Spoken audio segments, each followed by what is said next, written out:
Buscando la verdad y abogando por la unidad nacional en pro de la paz y la seguridad en el Ecuador, queremos iniciar la jornada de entrevistas en la revista de Opinión Democracia este lunes 24 de junio. Dar la bienvenida a el gerente de la consultora de mercado Market Watch, Gonzalo Rueda.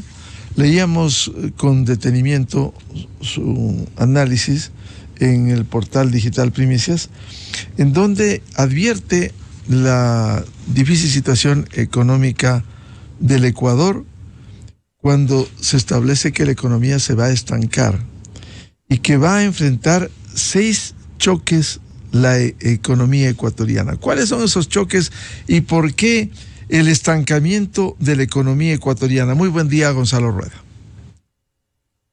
Buenos días, Miguel. En efecto, lo que estamos viendo es que tenemos algunos choques que son externos, ¿no?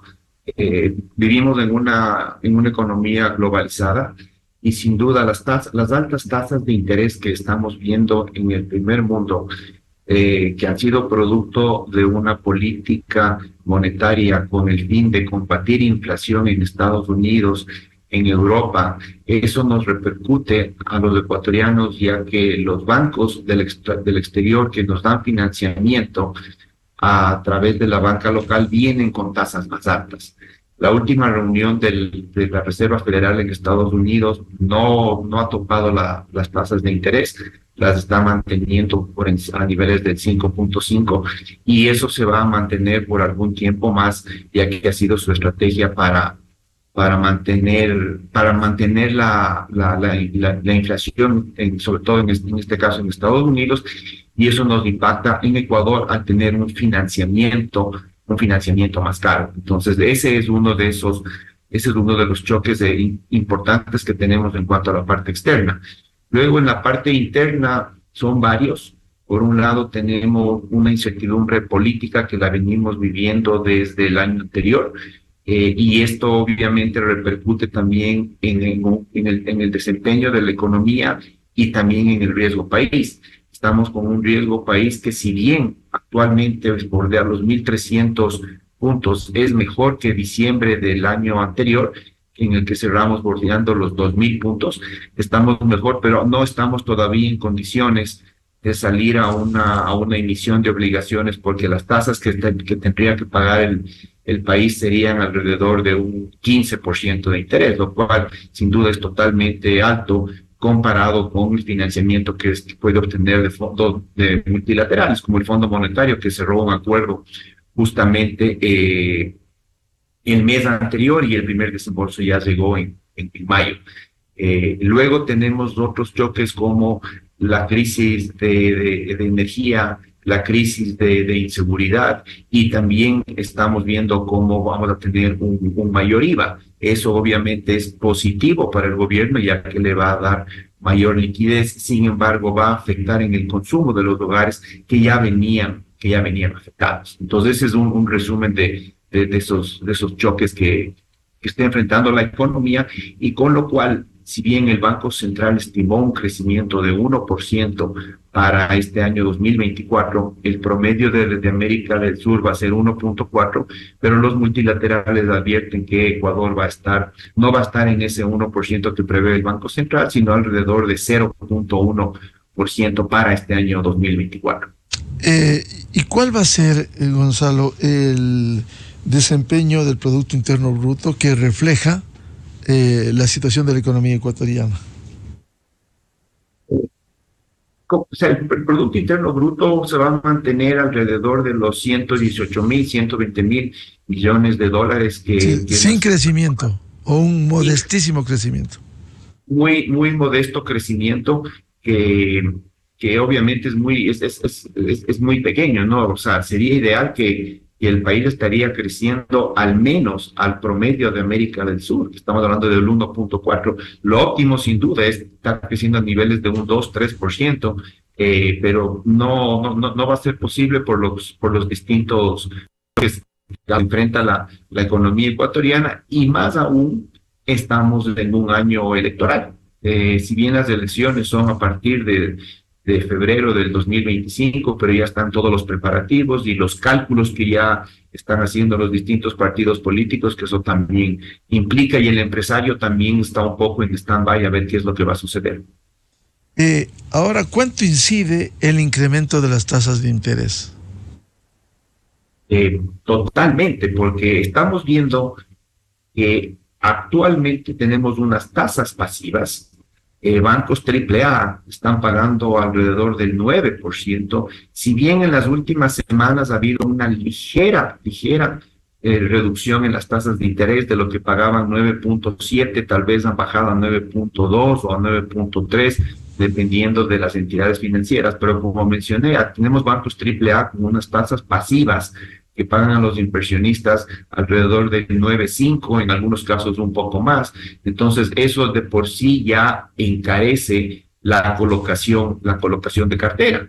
Y vemos en algunos sectores donde algunos empresarios dicen es más conveniente tener parte de la liquidez en el banco a un 9.5% que estar emprendiendo en otro tipo de actividades o en inversiones donde tenemos un riesgo país alto, tenemos una incertidumbre política y por ahora una parte está ahí. Entonces eso también es contradictorio en cuanto a las opciones que se presentan. Y la tasa, lo óptimo sería que la tasa pasiva esté un poco más bajo, las tasas del exterior también estén más bajas, de tal manera de que el sistema financiero pueda colocar créditos a tasas competitivas. ¿Y cuánto incide el que el Ecuador viva un conflicto armado interno? Hay un aumento de la inseguridad, más allá de los indicadores que pudiera reflejar en unos casos la reducción, el caso de la tasa de homicidios, pero de alguna manera hay un aumento de la inseguridad en el Ecuador.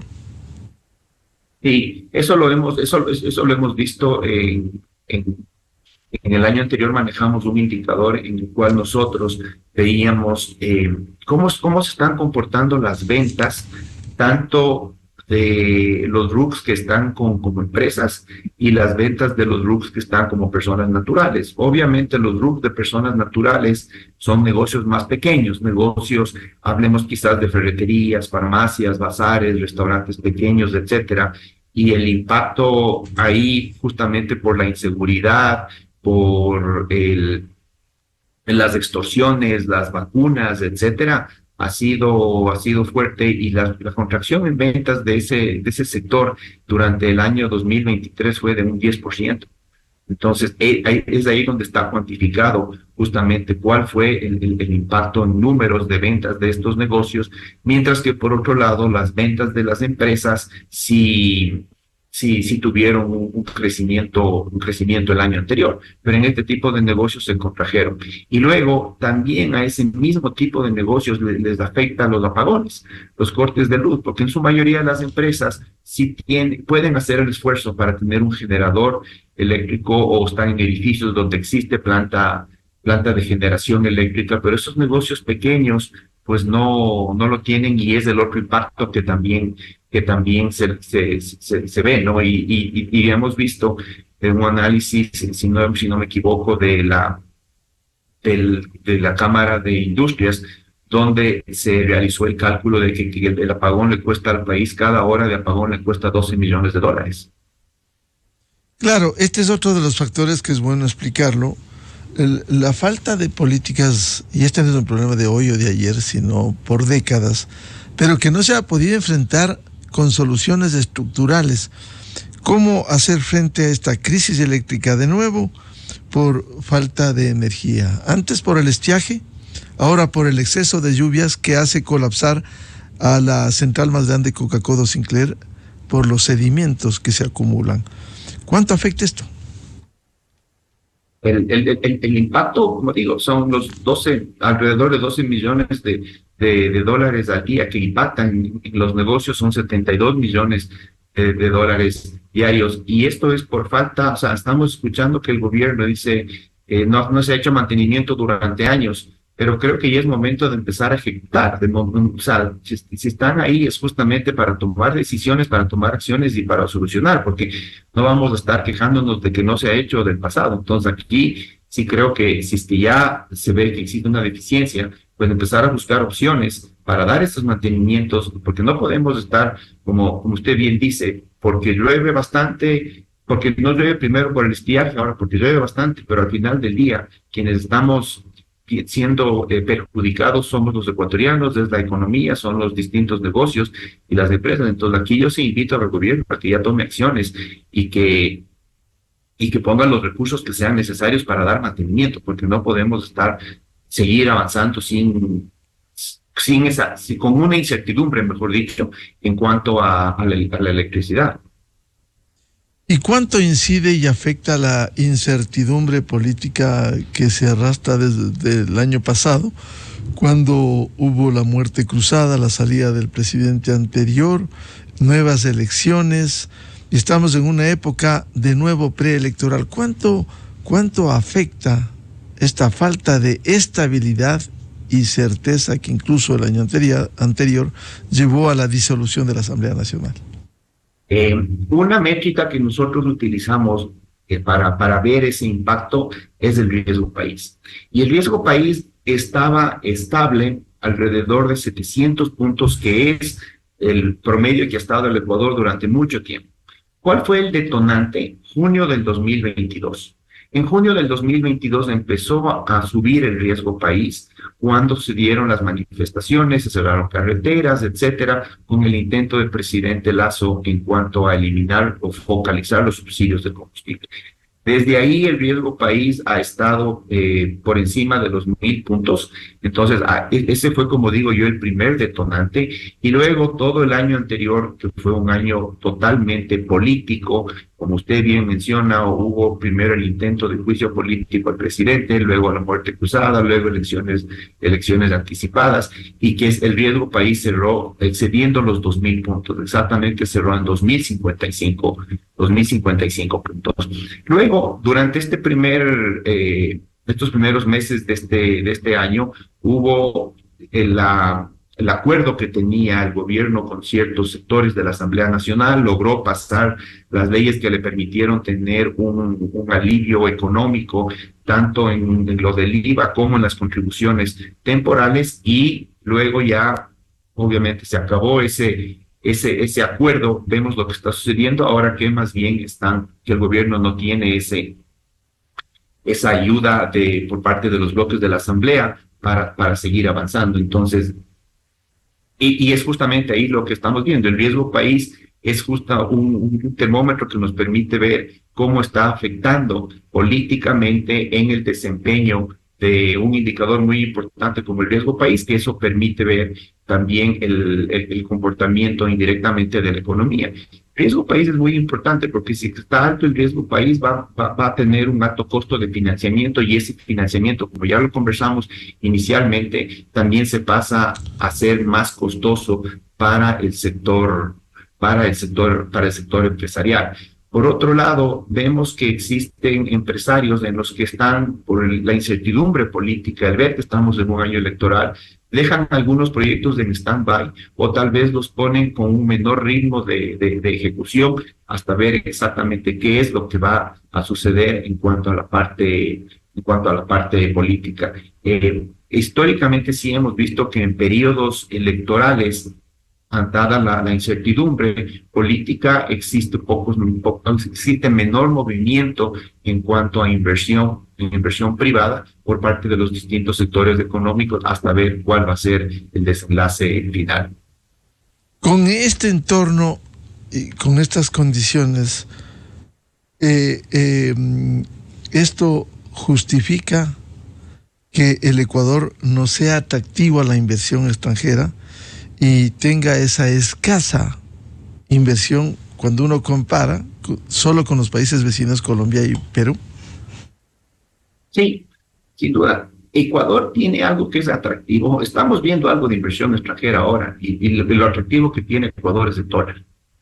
Tiene por un lado que es moneda dura, que es atractivo. Por otro lado tenemos una inflación controlada. Estamos viendo que la inflación es está ahorita dentro de las más bajas de la región y va a terminar probablemente este año también entre una de las más bajas, alrededor quizás de un 2%. Esos son los motivos por los cuales es atractivo. Y en los últimos años hemos visto algo de inversión extranjera, sobre todo de los vecinos peruanos, ¿no? Por el lado de Grupo Rodríguez Pastor ha llegado algo de inversión extranjera, tanto en un tema de educación como en la parte de artículos para el hogar y ferreteros. Por otro lado, se está viniendo otra inversión peruana, que a través de peruanos va a venir Starbucks, entiendo, pero es muy pequeño. Es muy pequeña, como usted bien menciona, versus los países vecinos. En los países vecinos estamos hablando que la inversión extranjera más o menos está alrededor del 8% de su Producto Interno Bruto. En el caso nuestro es menos del 1% de nuestro Producto Interno Bruto. Entonces, y más aún nosotros con una economía dolarizada, con mayor razón necesitamos atraer inversión extranjera. Pero lo que hemos conversado ahora, incertidumbre en la parte política, inseguridad que tenemos acá, crisis energética, son temas que no atraen, sobre todo los últimos dos necesitan o generan costos incrementales, obviamente para suplir la falta de energía y para suplir la falta de seguridad. Y aquí le comento, uno de los sectores que ha tenido mayor crecimiento económico en sus ventas en los últimos años son justamente aquellas empresas que están para brindar servicios de seguridad, seguridad digital, seguridad electrónica, seguridad física. Esos son algunos de los negocios que vienen teniendo un desempeño positivo por obvias razones. Ahora, usted decía, tenemos una baja inflación. Efectivamente hay una inflación controlada que es un reflejo del control, de alguna manera, en el mercado de los precios. No ha habido un sustancial incremento. ¿Por qué? ¿Por qué ese fenómeno? En medio de este crecimiento de una economía modesta, que haya una baja inflación y que es controlada en el Ecuador. Por un lado tenemos que al haber de igual manera bajo consumo, obviamente por leyes de oferta y demanda, los precios no están al alza, no están controlados. Y por otro lado, también tenemos que ser realistas. Esto data de 1970 que tenemos un subsidio a los combustibles. Entonces, al tener un subsidio en los combustibles, eso, si es que se llega a eliminar ese subsidio sin focalización, eso tendría un impacto inflacionario fuerte en una etapa inicial y que luego se estabilizaría. Porque ahí veríamos que si es que sube el combustible, luego suben las llantas, luego sube el mantenimiento de vehículos y suben obviamente los costos de transporte, principalmente para transportar productos, alimentos, y eso tendría un impacto inflacionario en una etapa inicial y luego se estabilizaría. Pero sí, esos son los dos principales motivos por los cuales tenemos una inflación que está estable. Ahora, el tema de los derivados del petróleo, los combustibles, que ha sido muy difícil sostener medidas como fue el aumento paulatino. Sin embargo, este momento el gobierno ha decidido, el anuncio, de un incremento especialmente en dos gasolinas, la Extra y la Ecopaís. No toca obviamente el gas ni el diésel, pero esto tendría menor impacto cuando paulatinamente se va sincerando los precios de una parte de los derivados del petróleo. Sí, a ver, para empezar, creo que la decisión del gobierno es la acertada.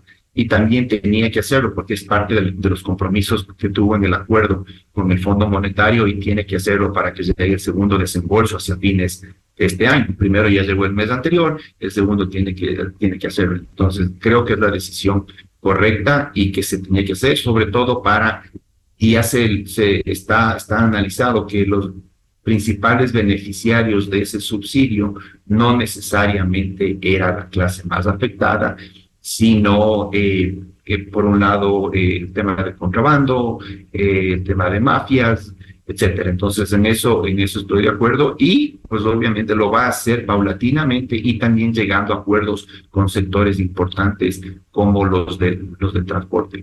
Y la ventaja es que lo que el resto de personas tenemos y podemos pagar el precio normal del combustible, el precio internacional, porque el combustible aquí es el precio de la gasolina de la Expa y de la Ecopaís es la más baja de la región, podemos hacerlo. Lo importante es que la diferencia, en efecto, se lo utilice para temas de desnutrición infantil y se le dé para temas de salud, de educación y se le dé el uso adecuado, ¿no? Porque los montos del subsidio sí son elevados y eso tiene que redestinarse adecuadamente para el beneficio de toda la población, de todos los ecuatorianos.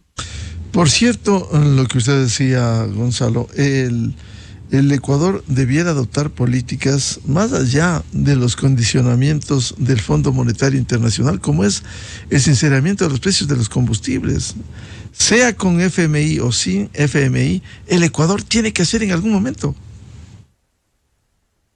Estamos totalmente de acuerdo. Nuevamente, los países vecinos, el costo del combustible en el país vecino, si vamos a Perú, si vamos a Colombia, el galón, estamos hablando de un equivalente a $4.5, que ese es el precio internacional. O sea, de igual manera, vamos a Estados Unidos y ese es el precio. Entonces, es algo que, como digo, data de 1970. Sabemos que tiene un costo político alto, es un tema que no es popular y que eso le afecta al gobierno de turno, pero es algo justo y necesario para darle ese respiro a las finanzas públicas y que ese dinero vaya direccionado a la ayuda, como digo, en temas de lucha contra la desnutrición infantil, en salud, en educación, etcétera, que se le dé el buen uso para beneficio de todos los ecuatorianos. Entonces, en eso estamos totalmente de acuerdo y se debía hacer con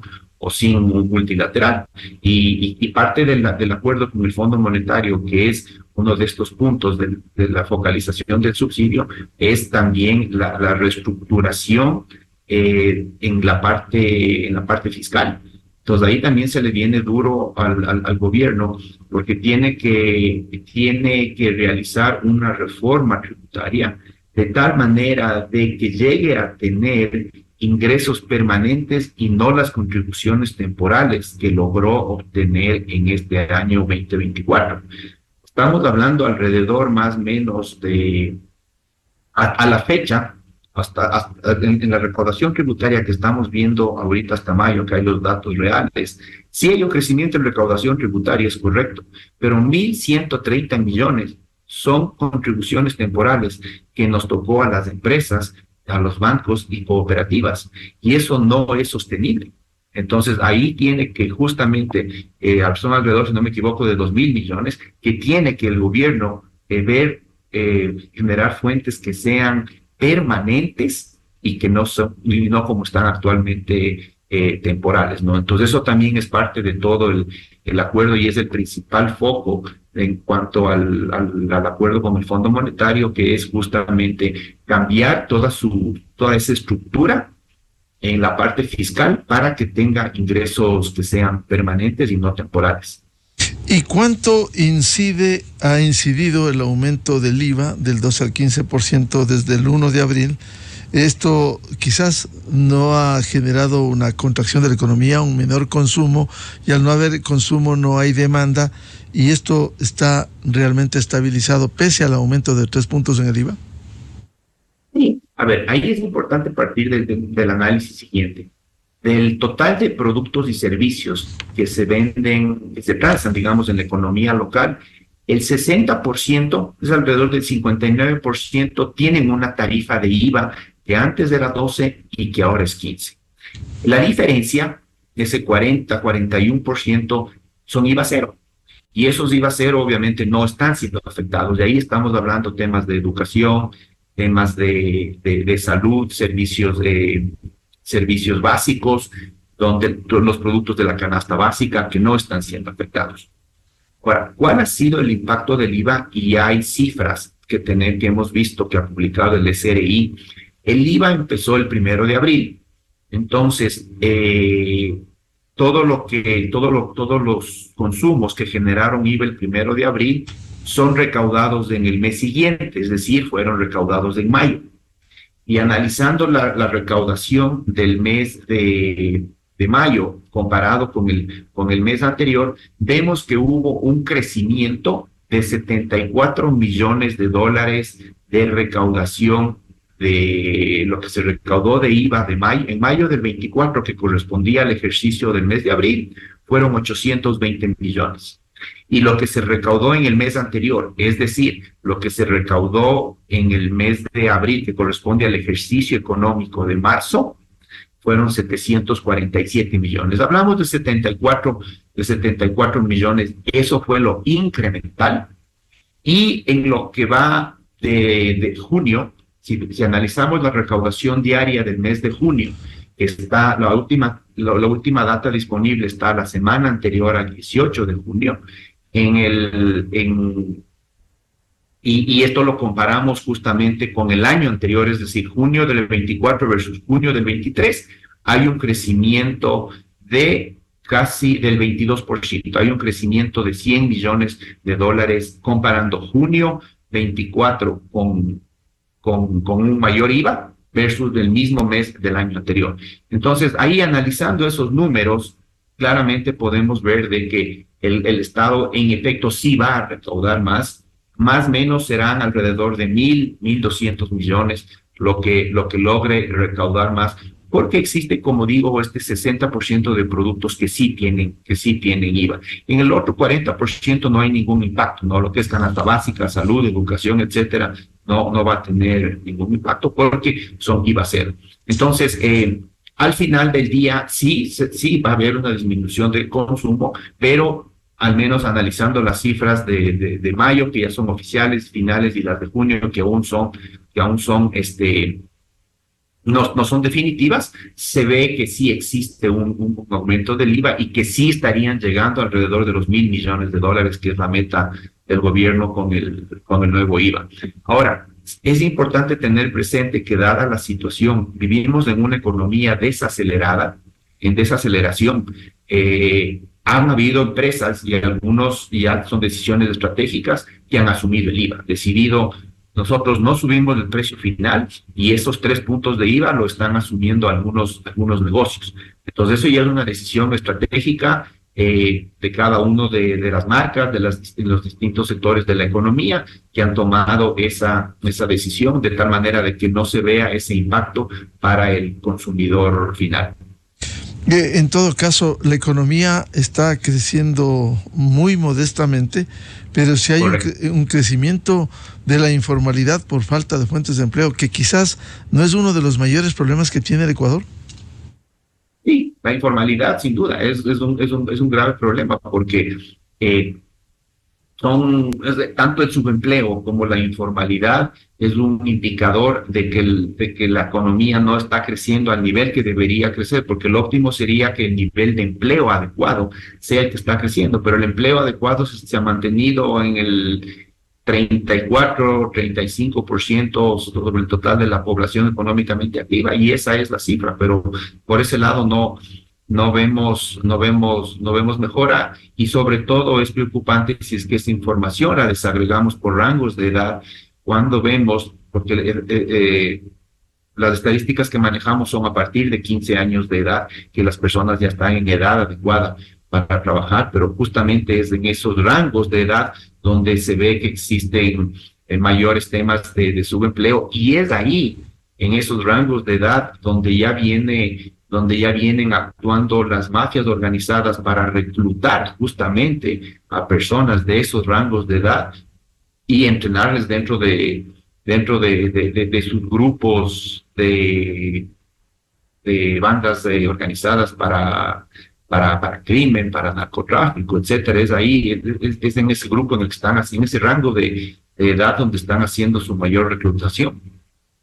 A propósito de lo que usted señala, ¿y cuánto incide, afecta el narcotráfico y estos niveles de violencia en donde circulan recursos que con una facilidad debido a la dolarización que vive el Ecuador?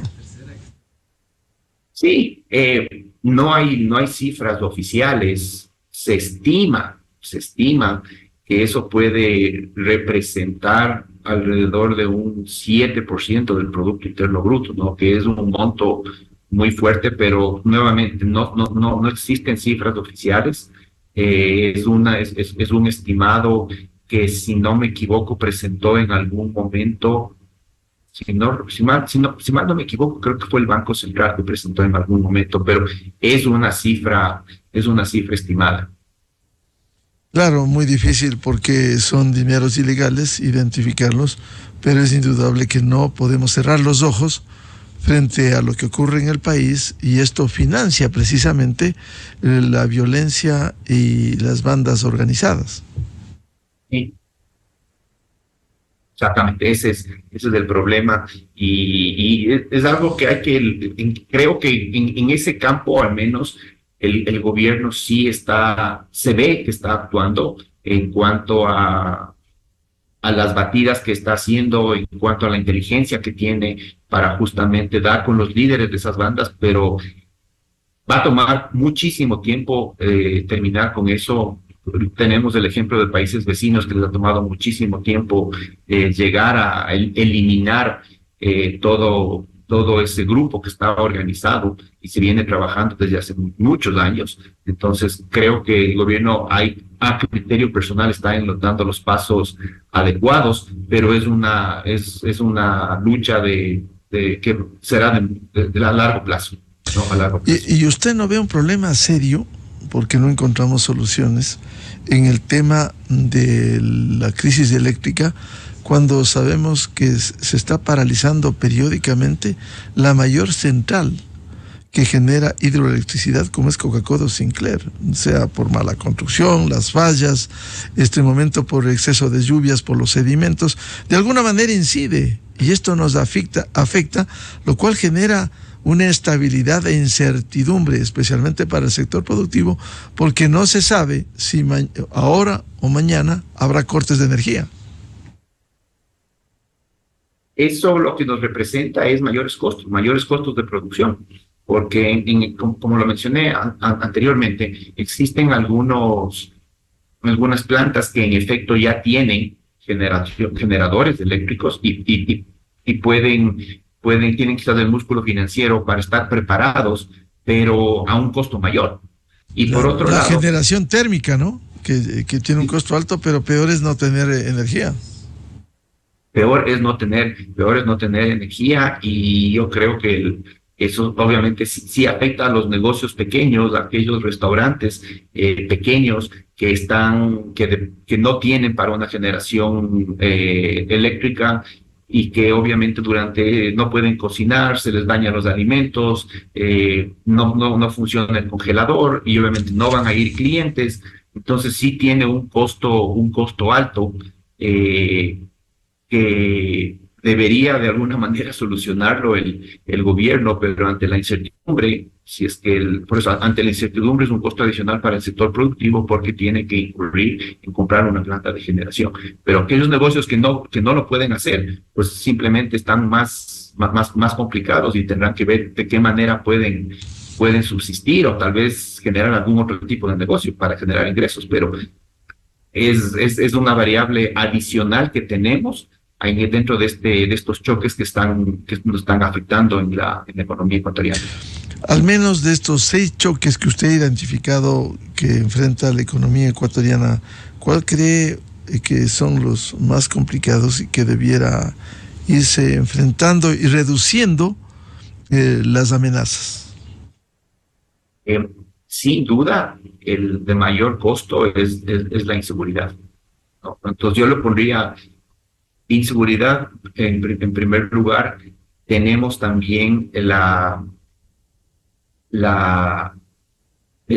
parte externa en cuanto a tasas de interés, porque eso dificulta dificulta el financiamiento, y lo encarece también el financiamiento que tenemos acá justamente para el sector productivo. Tenemos la crisis energética, que también nos complica, y luego la incertidumbre política. Entonces, todos están ahí, yo te diría, al mismo nivel, y es justamente la habilidad que debe tener el gobierno para ir manejando y para ir solucionando todos estos distintos choques que está expuesta nuestra economía, y que eso es lo que está haciendo que tengamos una desaceleración durante este año, y probablemente también va a ser hacia el año 2025 y 2026.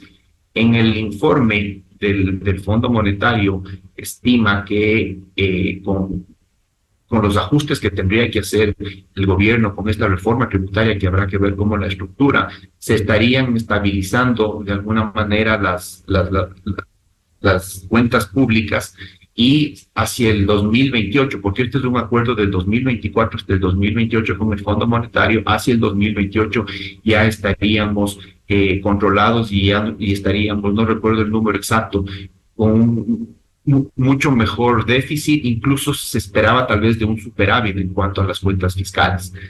Entonces, desde esa óptica, a criterio personal, lo veía tal vez muy optimista llegar a ese número, pero si es que las cosas se dan de esa manera, significaría que estaríamos ya con algún tipo de crecimiento económico hacia el año 2025 o 2026. Se estimaría quizás alrededor de un 1.5 o 1.6, que eso sería lo ideal, ¿no? Si es que las cosas se van dando, y por eso es que el gobierno está ahorita tomando estos primeros pasos con el tema de la focalización del subsidio al combustible.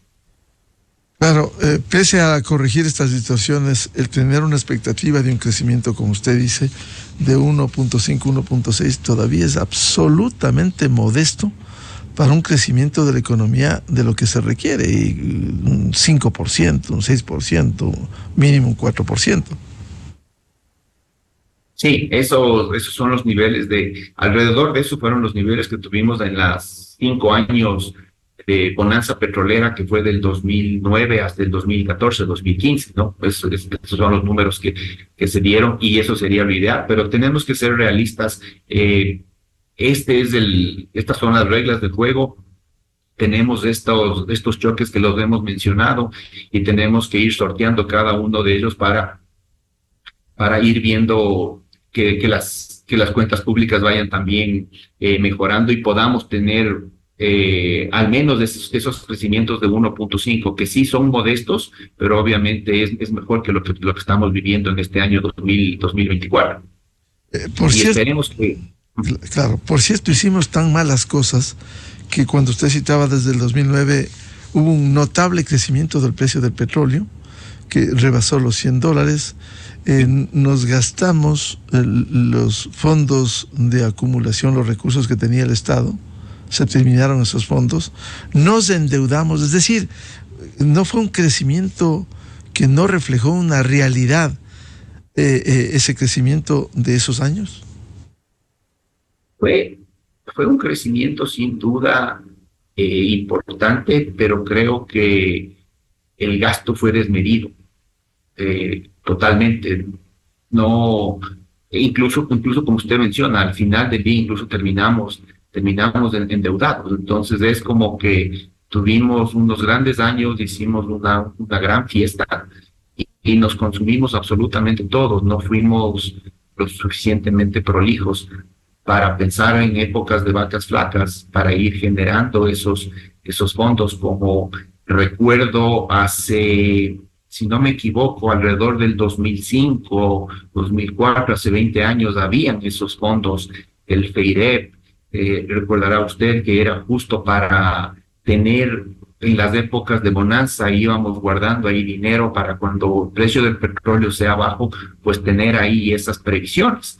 Pero eso fue, incluso el dinero de esos fondos lo tomó a partir del 2007 el gobierno de Correa, y luego ya no volvieron a existir esos fondos. Entonces tuvimos una gran bonanza, pero el dinero lo malgastamos, y eso es también, lo estamos pagando ahora, el no haber sido previsivos.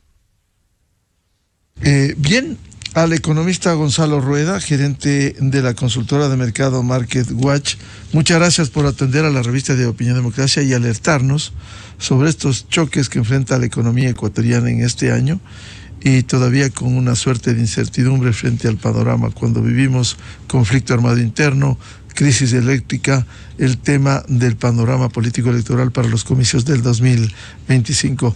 Gonzalo, muy amable por atender a la revista de Opinión Democracia. Gracias, Miguel, que tenga una buena semana. Enseguida, en la revista de Opinión Democracia. 7:22 minutos en el territorio continental ecuatoriano. Vamos a una pausa publicitaria y buscando la verdad, volvemos para analizar lo que ocurre en la justicia ecuatoriana, los grandes casos y la explicación por qué se da reducción de penas y cuándo llega con oportunidad las sentencias y los dictámenes de la función judicial ecuatoriana. Desde 1984 con Gonzalo Rosero. La revista de Opinión Democracia. Siempre líderes, siempre confiables. Enseguida regresa Miguel Rivadeneira a la búsqueda de la verdad. Inicio de espacio promocional y publicitario.